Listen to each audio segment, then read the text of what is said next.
Thank you for auditing the always positive, unedited new music review show hosted by French Professor, who's going to be talking about the album Become, the EP by Beachhouse. It's not even an EP, it's a DLC. Let me explain. In video games, there's a thing called DLC, downloadable content. And this is when, you bought a game and you loved it and it's rich and it's a meaningful experience. You've lived in that world, And every once in a while, some games, especially larger so-called AAA games, will release extra content.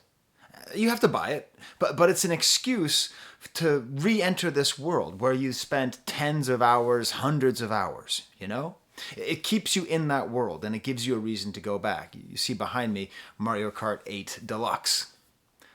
I happen to enjoy that game, and they came up with this new system where every couple months they release a few new courses. And I jump on, play Bowser as I always do, and I race, and I'm happy to be back in that world. It's little tiny increments, but it's the same atmosphere, the same joy, the same mechanics. So it's crass. It's crass to call music content. It's crass to call this YouTube video content, but what are we going to do? That's the term. And certainly Beachhouse is not alone in releasing what I think could be seen as downloadable content. The Estate Sale by Tyler, the Creator, last month follows the exact same pattern. You're just like, I want to be in that world. It's not like the Estate Sale was as good as the rest, but at times it reached peaks, which reminded you of the valleys of the original, and it kept you in that atmosphere. So what Beachhouse has done is it's released Become, which is this EP that is DLC for Once Twice Melody. Once Twice Melody was this album which from the second that you heard it, you knew it was a grower. It's, I guess, shoegazy is the term that they use, but it's very textured, it's very lush, it's very rich. I promised that I would buy the album on my review, and I did buy the album. I bought the deluxe version, and it ended up being better than I even thought it would be.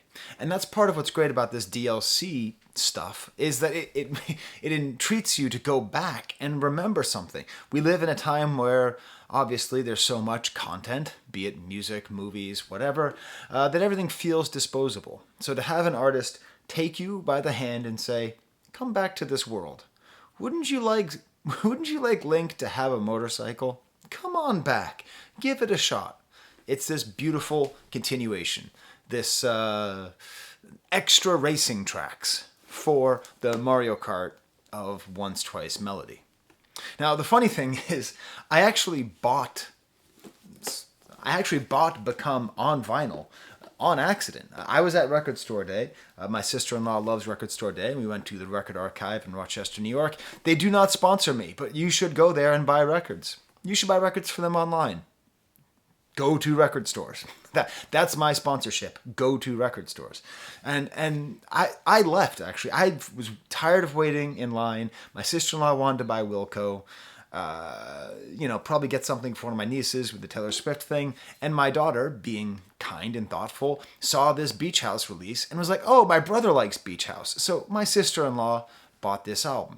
And so I bought it and I listened to it and I enjoyed it. And I noticed that it actually fits in this box set. So, when you buy the deluxe box set of Once Twice Melody, it comes with a lot. It comes with this poster that's behind me.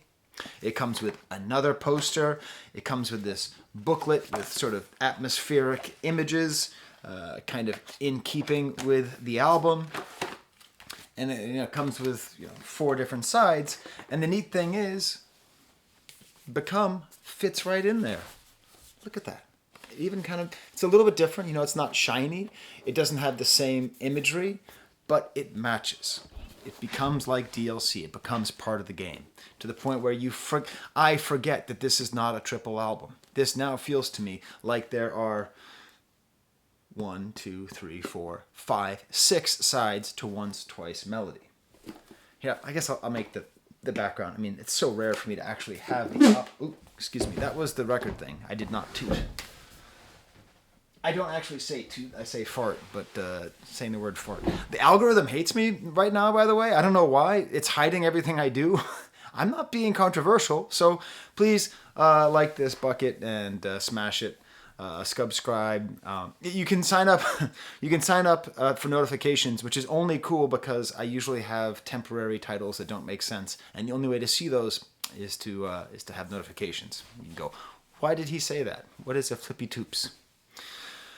So, so I bought this album, you see behind me, and I put it on, and I didn't know what to expect. I didn't even know it was Once Twice Melody. I had no idea it was coming out. So I assumed, like most record store day things, this is an assemblage of, random tracks from the past, or maybe it was one of their early EPs that had never been heard before. And I turn it on, I'm like, wow, this is really different. I associate this female vocalist, but this has got this sort of low male vocalist, just like American Daughter. And it has this really, like, stuck in molasses flow. And I realized I had it on 33. This record has to be played on 45. So I was listening to it chopped and screwed. I was listening to the DJ Screw mixtape of Beach House. So I put it up to normal speed, and really we're just right back in the world of Once Twice Melody, and that is not putting it down, that is giving it a high compliment.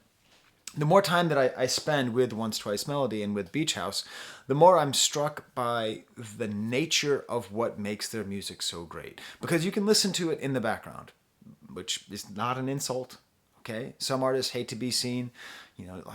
Never tell a painter that their work would look great behind your couch, okay? Like, that's, artists don't like to think of themselves like that. They want to be treated with seriousness and attention. And obviously, Beach House, all dream pop, all shoegaze, all that stuff, it's great in the background. It doesn't jump out at you.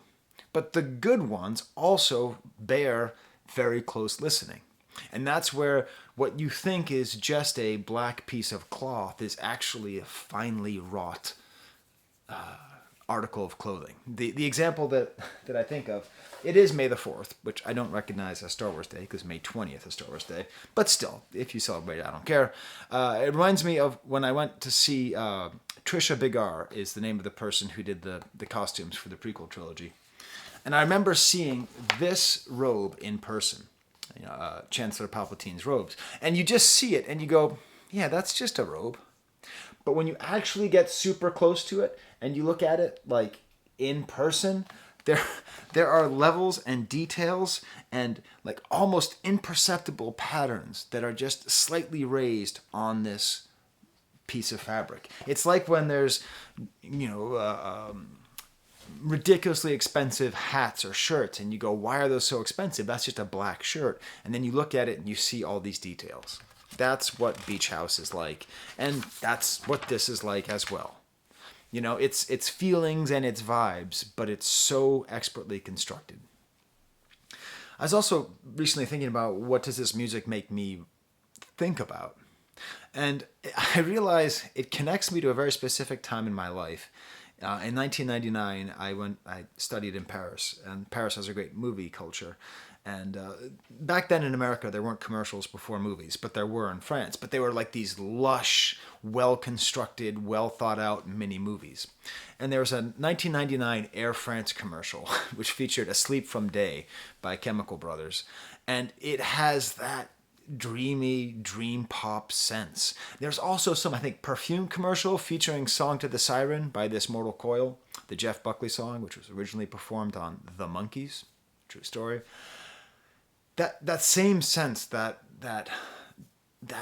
airy, ethereal, floating space. So, anyways, I that's just a tangent. I know it mostly goes back to my buddy Valentine. I understand. But it helped me to understand that although this music sounds somewhat new to me, it's actually rooted in much older things.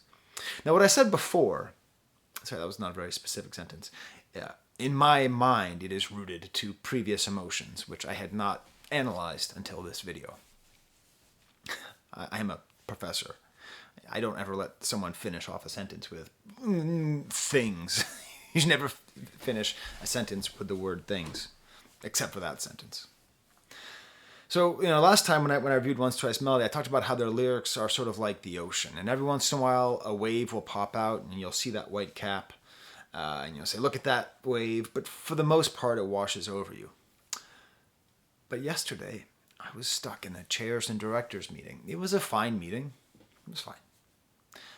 But sometimes people go on presentations, sometimes people talk about subcommittees that they formed, sometimes people have slides that are filled with text that describe what is the purpose of the charge of their subcommittee, and in that time it is not totally essential to pay attention.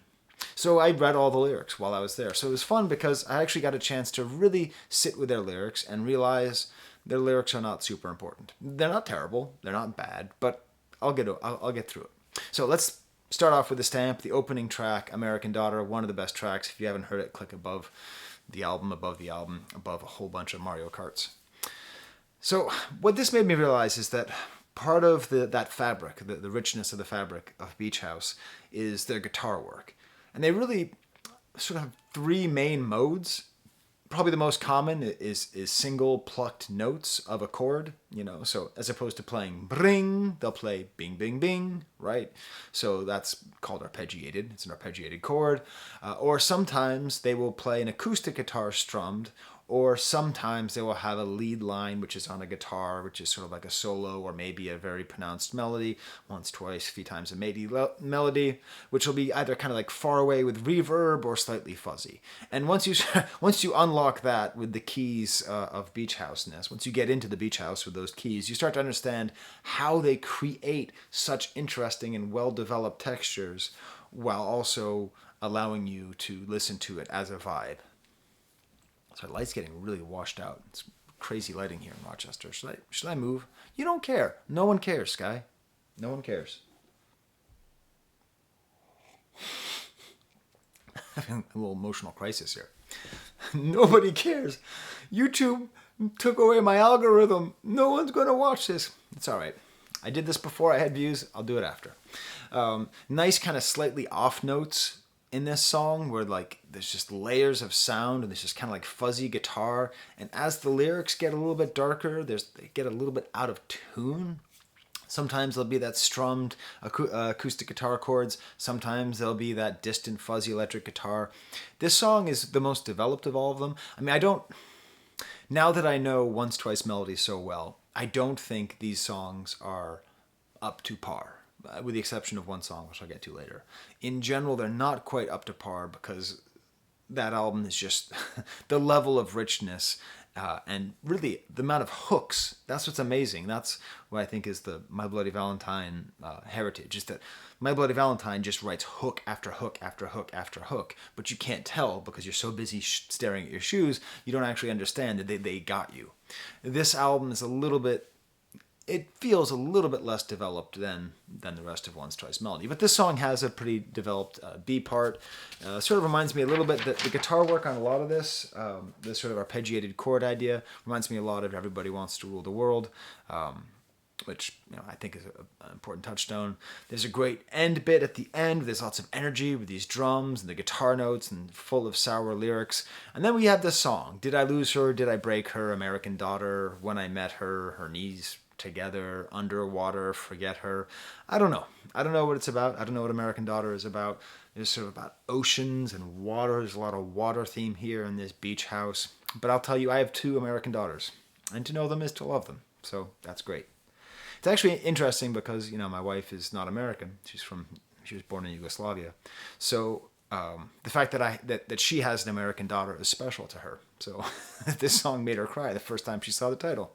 Because she's like, I have an American daughter. Next track is called Devil's Pool. Devil's Pool. It's got the Casio Bossa.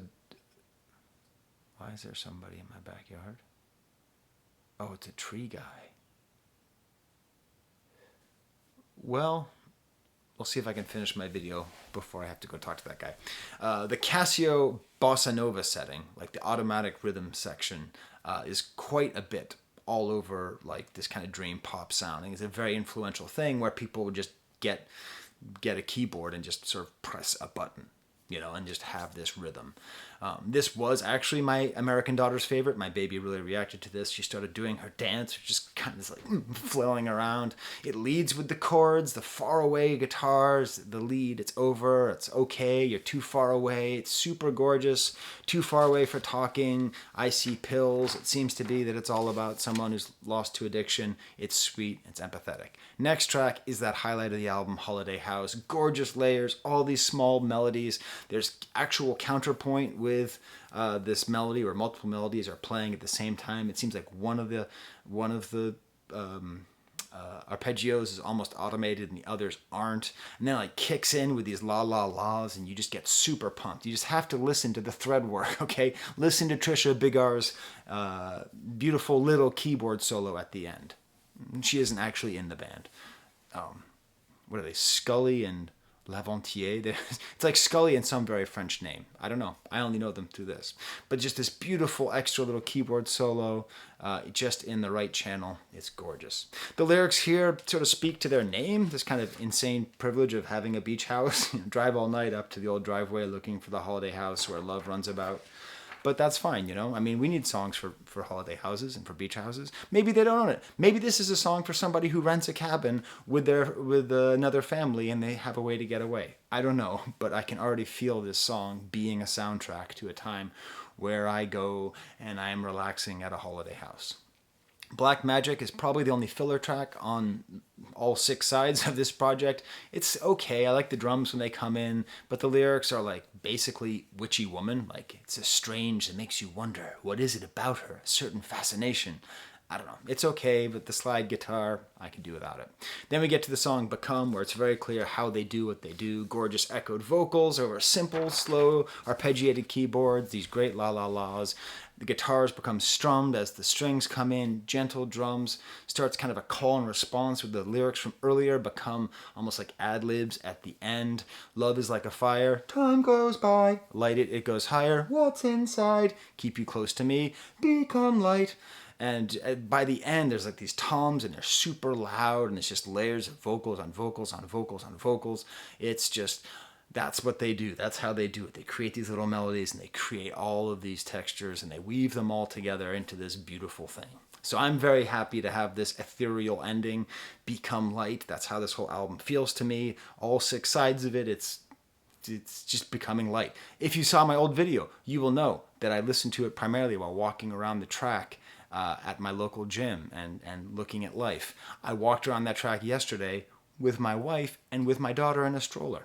So it's like this whole experience of life has come around and I got to have that sort of same sense of happiness. But I wasn't listening to music. I was talking to my wife.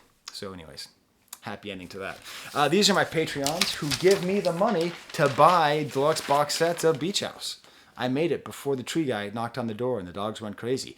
T. Verga, you see him there. He wants a special shout out. I offer special shout outs for almost every video. If you're a Patreon, even if you're at the lowest level, I don't care.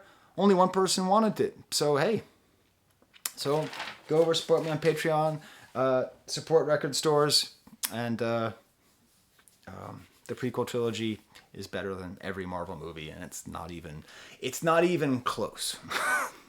George Lucas's prequel trilogy is better science fiction than has been made in this entire century, with the exception of Tron Legacy. So there's my hot take for you. I'm including the Dark Knight trilogy.